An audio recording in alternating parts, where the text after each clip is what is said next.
Saudara-saudara, selamat sore. Hari ini kita akan update kembali data yang kita himpun dari pukul 12.00 waktu Indonesia Barat kemarin sampai dengan hari ini di pukul 12.00 waktu Indonesia bagian Barat.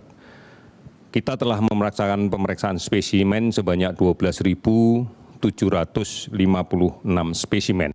Pemeriksaan ini seperti biasanya setiap pada hari Senin pasti akan menurun dengan drastis, karena beberapa laboratorium kita di hari Minggu tidak melaksanakan operasional pemeriksaan, sehingga hanya terbatas pada pemeriksaan yang dilaksanakan oleh jejaring laboratorium Kementerian Kesehatan.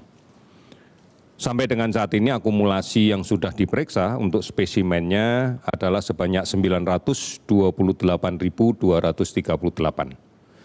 Dari pemeriksaan ini kemudian kita dapatkan kasus konfirmasi COVID-19 yang positif sebanyak 1.209 orang. Sehingga sekarang akumulasinya menjadi 64.958 orang. Kalau kita perhatikan sebaran kasus dari kasus positif yang kita dapatkan di pemeriksaan pada periode sekarang, Jawa Timur melaporkan kasus baru sebanyak 308 orang. Namun bersamaan juga melaporkan kasus sembuh sebanyak 104 orang. Kemudian DKI Jakarta melaporkan 232 kasus baru dan sembuh 373 orang. Jawa Tengah melaporkan kasus baru 127 orang dan sembuh 60 orang. Kemudian Jawa Barat melaporkan kasus baru 126 orang dan sembuh 16 orang. Sulawesi Selatan melaporkan kasus baru 84 orang dan 79 sembuh. Kalau kita lihat total keseluruhan yang sembuh pada hari ini adalah 814 orang, sehingga akumulasinya menjadi 29.919. Saudara-saudara, kalau kita perhatikan penambahan kasus positif ini, kemudian kita lihat juga kasus yang sembuh dan kasus yang meninggal, maka kita lihat bahwa tingkat hunian rumah sakit tidak secara signifikan bertambah dengan drastis. Bahkan dalam 3 hari terakhir tingkat hunian tempat tidur yang disiapkan untuk penderita COVID-19 baru terisi pada kisaran sekitar 53%. Artinya masih ada kurang lebih separuh kapasitas tempat tidur yang belum terpakai. Ini kita yakini karena ternyata kasus positif yang kita temukan dari hari ke hari yang berasal dari beberapa provinsi saja, ini adalah kasus yang didapatkan dari pelaksanaan kontak tracing yang agresif, yang kemudian dilanjutkan dengan pemeriksaan laboratorium yang masif. Inilah yang kemudian kita temukan kasus-kasus positif dengan gejala yang minimal, bahkan tidak ada indikasi untuk dilakukan rawatan di rumah sakit. Sehingga kita memberikan saran kepada yang bersangkutan untuk melakukan isolasi secara mandiri dengan tepat.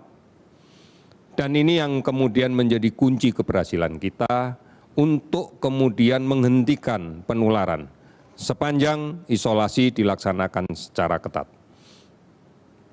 Kita menyadari sepenuhnya bahwa belum seluruhnya bisa kita temukan. Kemungkinan masih ada yang kasus positif belum teridentifikasi dan berada di tengah kita. Oleh karena itu maka protokol kesehatan menjadi kunci untuk menjawab kemungkinan yang paling benar agar tidak tertular. Setiap orang harus mematuhi untuk menjaga jarak. Setiap orang harus mematuhi untuk menggunakan masker dengan cara yang benar. Dan setiap orang harus rajin mencuci tangan. Kalau tidak, maka akan sangat mungkin untuk terinfeksi dan kemudian akan menambah kasus positif. Hari ini kasus meninggal 70 orang sehingga totalnya menjadi 3.241 orang. Kalau kita bandingkan dengan angka kematian secara global, angka kematian dari kasus coronavirus yang positif secara global, memang angka kita masih berada di atas rata-rata global. Kita masih berada di sekitar 5,0%, sementara angka global berada di 4,47%. Oleh karena itu, saudara-saudara sekalian, dan angka ini akan terus dinamis dengan semakin banyak kita temukan kasus yang kemudian mampu kita isolasi, mampu kita rawat dengan baik, maka sudah barang tentu angka kematian ini nanti akan turun juga jumlahnya. Persentasenya juga akan turun. Angka kesembuhan pun demikian, makin lama akan makin bertambah. Ada 9 provinsi yang kami analisa angka kesembuhannya sudah di atas 80%. Bahkan ada 19 provinsi yang angka kesembuhannya sudah berada di atas 70%. Ini yang kemudian bisa kita jadikan acuan. Hari ini saja ada 19 provinsi yang melaporkan penambahan kasus di bawah 10. Bahkan ada 11 provinsi yang hari ini sama sekali tidak melaporkan adanya penambahan kasus. Namun juga melaporkan banyaknya kasus sembuh. Sebagai contoh misalnya Sulawesi Utara, hari ini melaporkan 10 kasus baru dan 31 sembuh. Kemudian Provinsi Papua, hari ini melaporkan penambahan kasus baru 6 orang, namun juga melaporkan kasus sembuh sebanyak 48 orang.